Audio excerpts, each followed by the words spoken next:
சுஜாதாஜி எனக்கு ஒரு எண்ணம். என்னம்மா?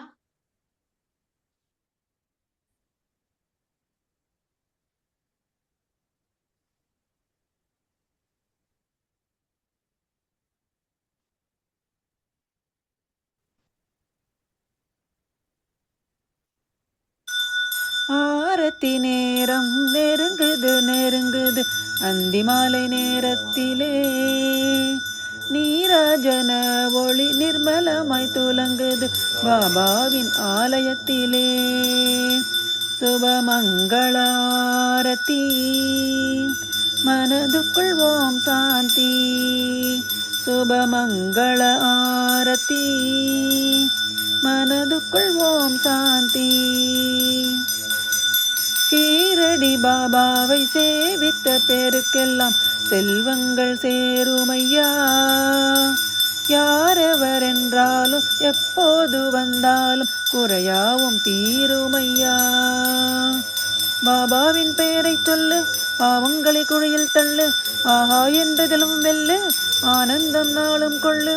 சரணம் ஷீரடி பாபா சரணம், சந்நிதி செல்ல இதுவே தருணம். சரணம் ஷீரடி பாபா சரணம், சந்நிதி செல்ல இதுவே தருணம். சுபமங்கள ஆரத்தி மனதுக்குள் ஓம் சாந்தி.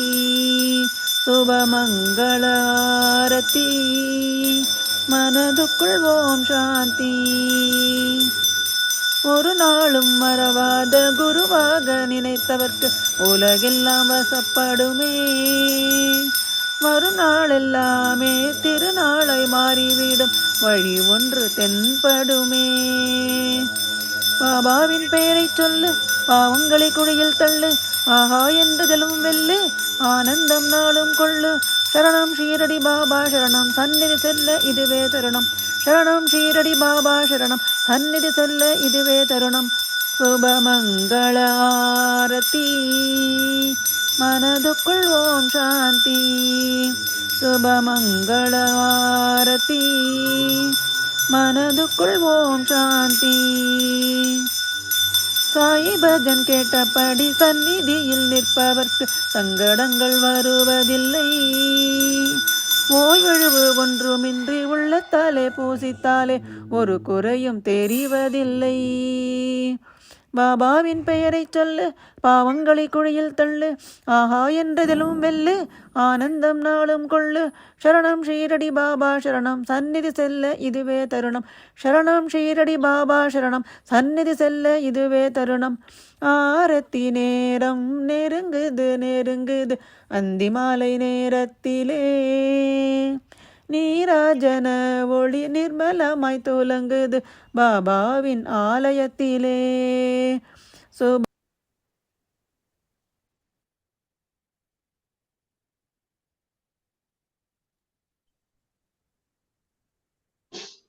गोपाल जी सुन रहे ला? जय श्री कृष्ण जी। जय श्री कृष्ण। भक्त्या त्वनन्यया शक्य अहमेवं विदोऽर्जुन ज्ञातुं द्रष्टुं च तत्त्वेन प्रवेष्टुं च परन्तप। मत्कर्म कृत् मत्परमो मद्भक्तः सङ्गवर्जितः निर्वैरः सर्वभूतेषु यः स मामेति पाण्डव। जय श्री कृष्ण जी। कृष्णा இன்னைக்கு என்னோட பேர் நான் தரல, தொண்டை சரியில்லை. சரி, நோ ப்ராப்ளம். ஜெய் ஸ்ரீ கிருஷ்ணா. ஜெய் ஸ்ரீ கிருஷ்ணா. சுபஸ்ரீ ஜி ஆரம்பிக்கிறீங்களா?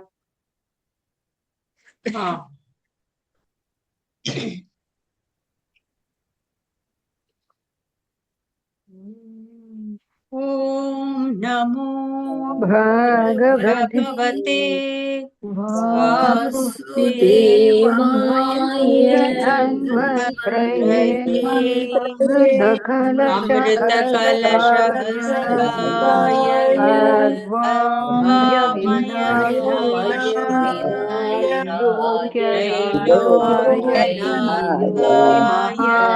कलश भक्षकाय विष्णवे नमः।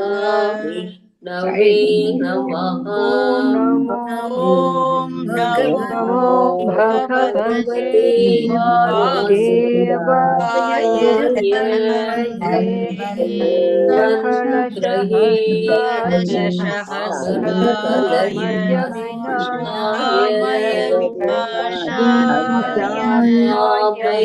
वैरोग्यनाशाय धन्वन्तरि महाविष्णवे नमः। धन्वन्त्रि महाविष्णवे नमः। ॐ नमो भगवते वासुदेवाय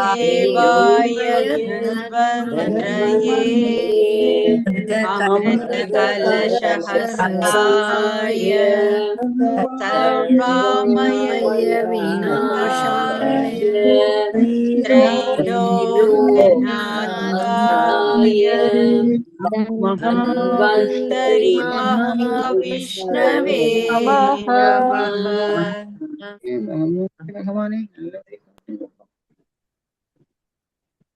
ஒரே ஒரு நிமிஷம். Happy, healthy, and free from suffering. Thank you. Thank you. Thank you.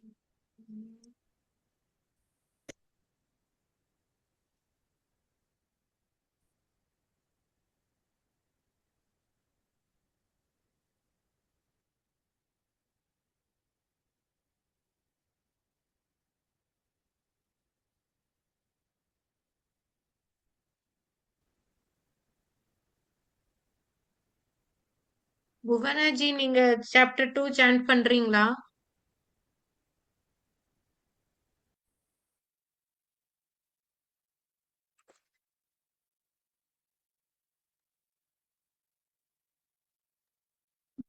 நான் நாளைக்கு சுபஸ்ரீஜி, உங்க பேர் போட்டாமா? ஆமா, என் பேர் எடுத்து ஷியாமளா பண்றேன் ஜி. நானும் சொல்றேம்மா. ஓகே நானும் சொல்றேன் ஜி. அனுஜா ஓகே. சொல்றேம்மா. சரி சரி புவனாஜி. ஓகே. அப்புறம் வேற யாரு? சுபாஷினி ஜி, வாசவி ஜிலாம் நாளைக்கா? நாளைக்கு நான் நாளைக்கு சொல்லிக்கிறேன் தங்கம். சரி சரி சரி. ஸ்பின் பண்ணலாமா அப்போ? 4 பேர் இன்னைக்கு எடுக்கலாம். சோ 18 ஈச் வரும். சரி.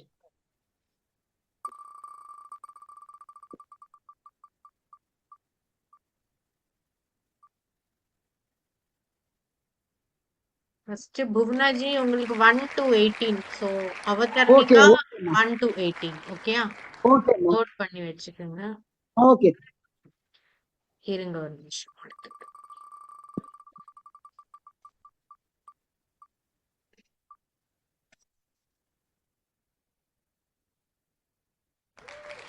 கலாஜி, உங்களுக்கு 19 to 36. ஆமா. ஓகே. ஓகே.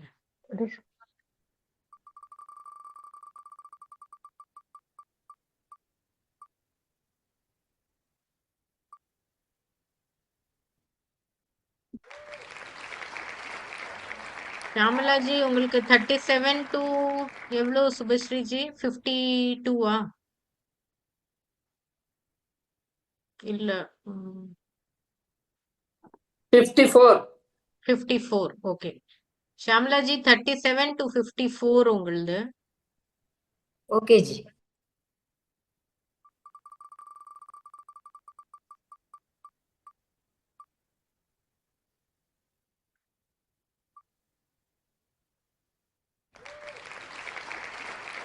அனுஜாஜி, உங்களுக்கு 55 to 72 and Pushpika. Okay ji. Okay. சொல்ல ஆரம்பிக்கலாமா? ஒரே ஒரு நிமிஷம், நான் ஸ்கிரீன் ஷேர் பண்றேன். ஒரே ஒரு நிமிஷம். ஓகேம்மா. ஓகேம்மா.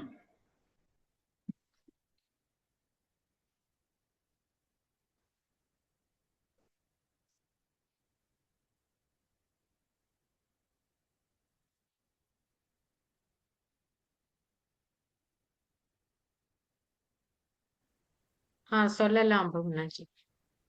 ஓகே. ஓம் ஸ்ரீ பரமாத்மனே நமः. श्रीमद्भगवद्गीता अथ द्वितीयोऽध्यायः. संजय उवाच तन्तता कृपयाविष्टमश्नुपूर्णाकुलेक्षणम् विषीदन्तमिदं वाक्यमुवाच मधुसूदनः. श्रीभगवानुवाच कुतस्त्वाकश्मलमिदं विषमे समुपस्थितम् अनार्यजुष्टमस्वर्ग्यमकीर्तिकरमर्जुन. क्लैब्यमस्मगमः पार्थ नैतत्त्वयुवबध्यते क्षुद्रं हृदय दौर्बल्यं त्यक्तवोत्तिष्ठ परन्तप. अर्जुन उवाच कथं भीष्ममहं संख्ये द्रोणं च मधुसूदन इषुभिः प्रतियोत्स्यामि पूजार्हा वरिसूदन.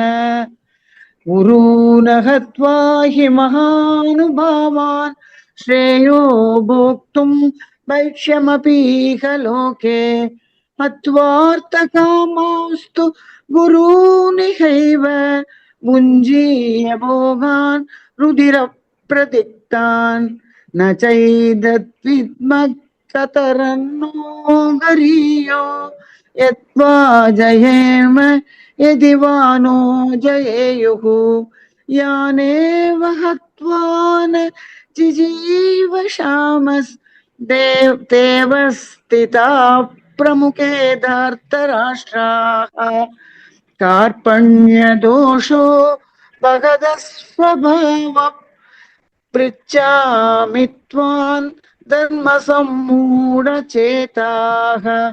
यच्छ्रेयस्यान्निश्चितं ब्रूहि तन्मे शिष्यस्तेऽहं शाधिमान् त्वां प्रपन्नम्. न हि प्रपश्यामि ममापनुद्यात् यच्चोगमुच्चो क्षणमिन्द्रियाणाम् अवाप्य भूमा वसपत्नमृद्धं राज्यं सुराणामभिचाधिपत्यम्. संजय उवाच एवमुक्त्वा हृषीकेशं गुडाकेशः परन्तप न योत्स्यैति गोविन्दमुक्त्वा तूष्णीं बभूवः. तमुवाच हृषीकेशः प्रहसन्निव भारत सेनयोरुभयोर्मध्ये विषीदन्तमिदं वचः.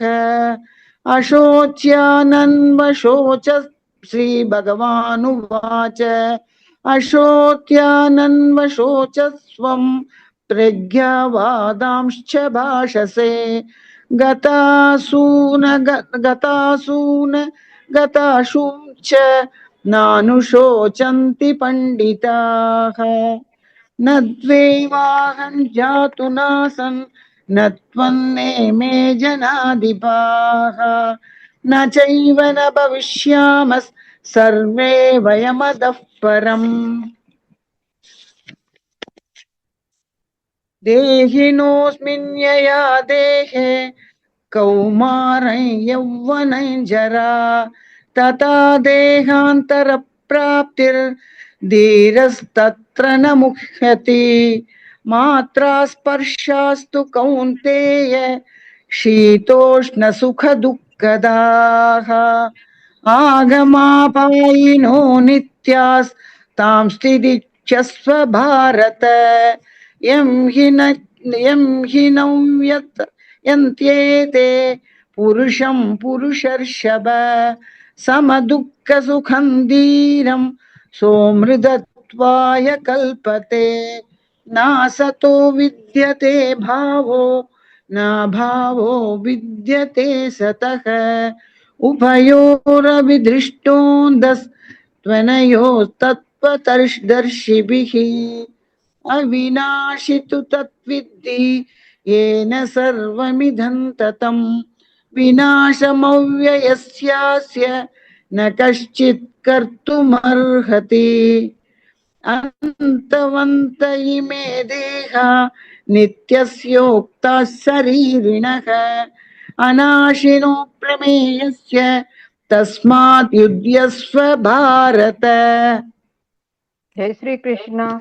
ये न वेत्ति हन्तारै यच्चैनं मन्यते हतम् उभौ द्वौ न विजानीतो नायं हन्ति न हन्यते न जायते म्रियते वा कदाचिन् नायं भूत्वा भविता वा न भूयः अजो नित्यः शाश्वतोऽयं पुराणो न हन्यते हन्यमाने शरीरे वेधा विनाशिनै नित्यं येनमजमव्ययम् कथं स पुरुषः पार्थ कङ्घातयति हन्तिकम् वासांसि जीर्णानि यथा विहाय नवानि गृह्णाति नरोपराणि तथा शरीराणि विहाय दीनान्यन्यानि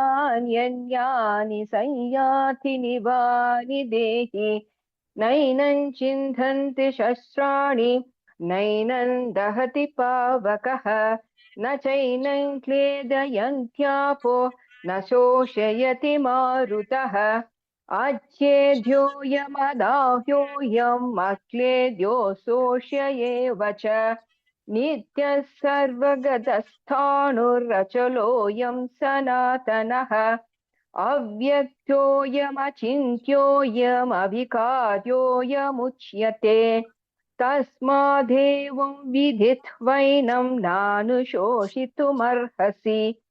अथ चैनं नित्यजातं नित्यं वा मन्यसे मृतं तथापि त्वं महाबाहो नैवं शोषितुमर्हसि जातस्य हि ध्रुवोर्मृत्युर्ध्रुवं जन्म मृतस्य च तस्मादपरिहार्येऽर्थे न त्वं शोचितुमर्हसि अव्यक्ताधीनि भूतानि व्यक्तमध्यानि भारत अव्यक्तनिधनान्येव तत्र का परिदेवना आचार्यवत् पश्यति कश्चिदेनम् आचार्यवत् वदति तथैव चान्यः आचार्यवैचन्मन्यः शृणोति श्रुत्वाप्येनो वेद न चैव कश्चित्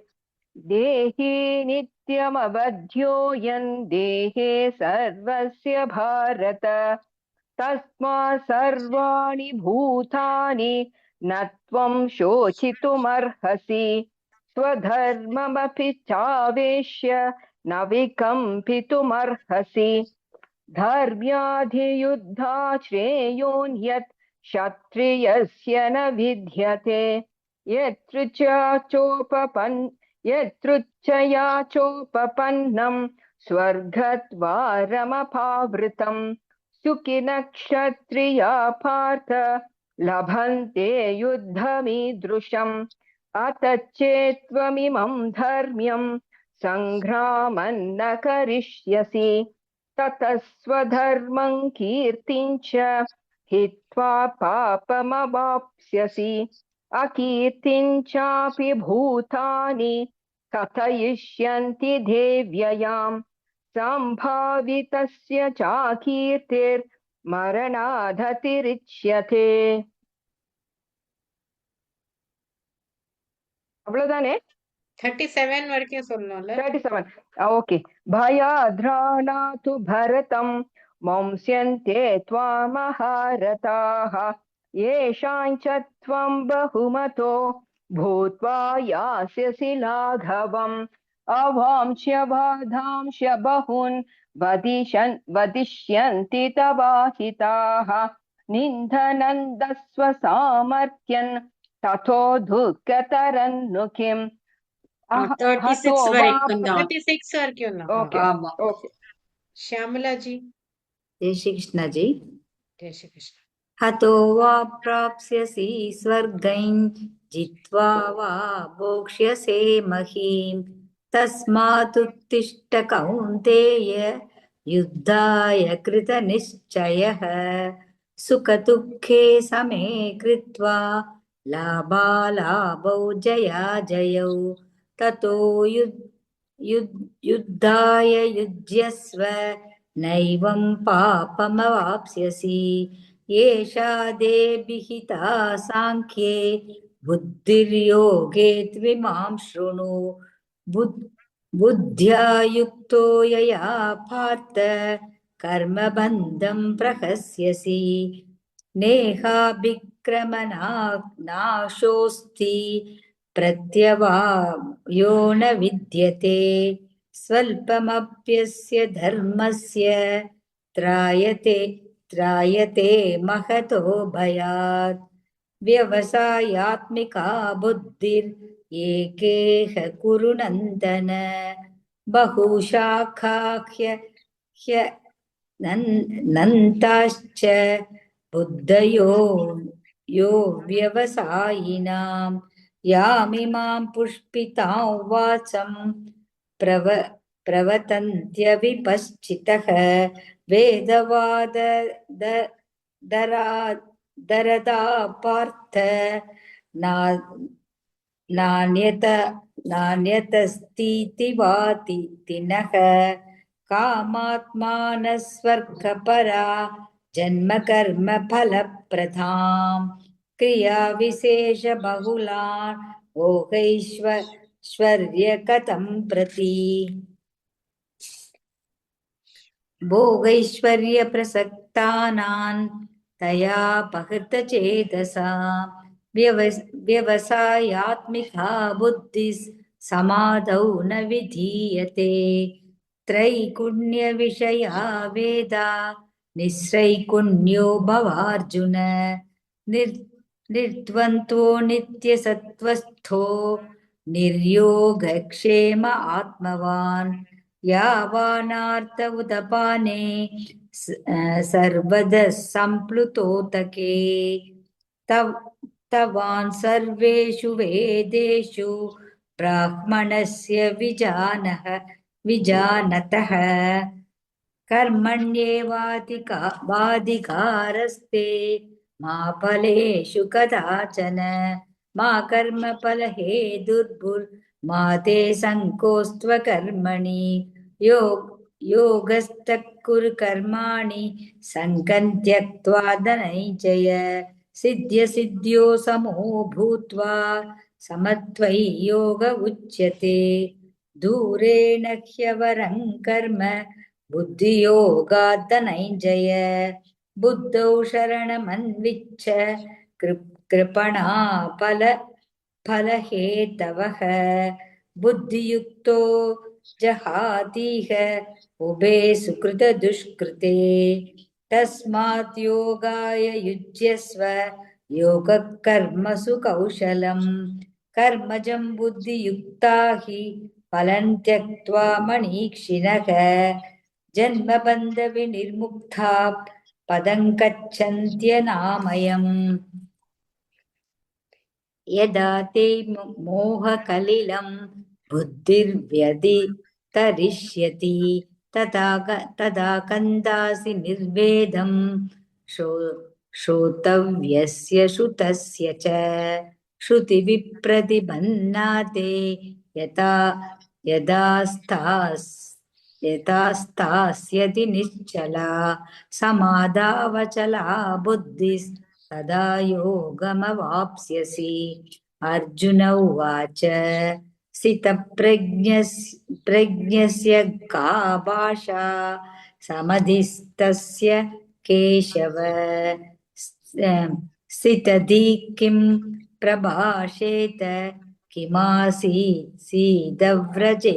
किम् श्रीभगवानुवाच प्रजहाति यदा कामान् सर्वान् पार्थमनोगतान् आत्मन्येवात्मना तुष्टः स्थितप्रज्ञस्तथोच्यते दुःखेष्वनुद्विग्नमनाः सुखेषु विगतस्पृहः वीतराग भयक्रोधः स्थितधीर्मुनिरुच्यते यः सर्वत्रानभिस्नेहस्तत्तत्प्राप्य शुभाशुभम् नाभिनन्दति न त्वेष्टि तस्य प्रज्ञा प्रतिष्ठिता यदा संहरते चायन् कूर्मोऽङ्गानीव सर्वशः इन्द्रियाणीन्द्रियार्थेभ्यस्तस्य प्रज्ञा प्रतिष्ठिता विषया विनिवर्तन्ते निराहारस्य देहिनः रसवर्जं रसोऽप्यस्य परं दृष्ट्वा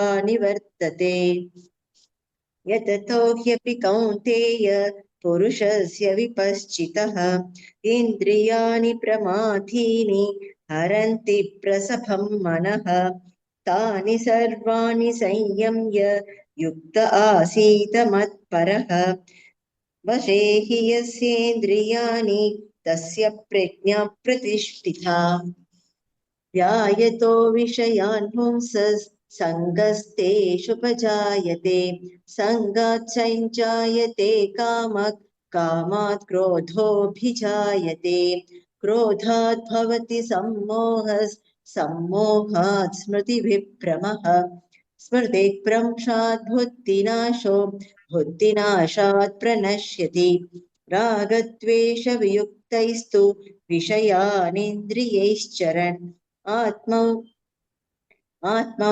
आत्मवश्यैर्विधेयात्मा प्रसादमधिगच्छति प्रसादे सर्वदुःखानां हानिरस्योपजायते प्रसन्नचेतसो ह्याशु बुद्धिः पर्यवतिष्ठते नास्ति बुद्धिरयुक्तस्य न चायुक्तस्य भावना न चाभावयतः शान्तिरशान्तस्य कुतः सुखम् इन्द्रियाणां हि चरतां यन्मनोनुविधीयते तदस्य हरति प्रज्ञां वायोर्नावमिवाम्भसि